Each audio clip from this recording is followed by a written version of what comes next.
Blackstone Audio presents Leadership and Crisis by Bobby Jindal with Peter Schweitzer and Kurt Anderson. To Supriya, my best friend, and my parents who taught me to fearlessly pursue my dreams. Chapter 1. Disaster in the Gulf.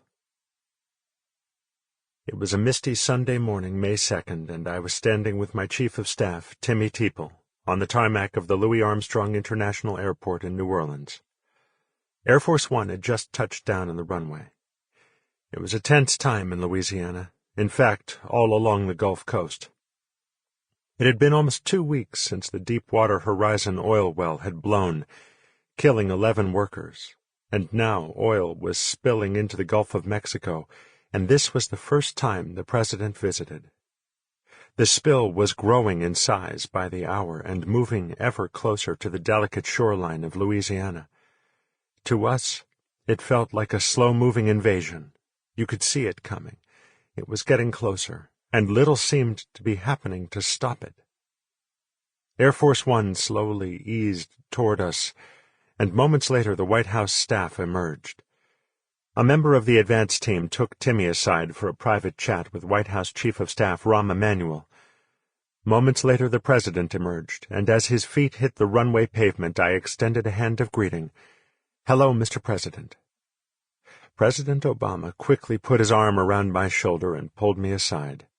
It was then that I realized this was not going to be an ordinary greeting.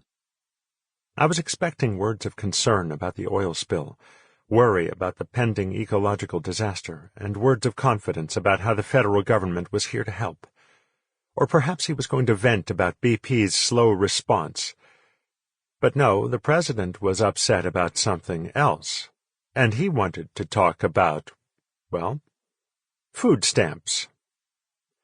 Actually, he wanted to talk about a letter that my administration had sent to Secretary of Agriculture Tom Vilsack a day earlier. The letter was rudimentary, bureaucratic, and ordinary.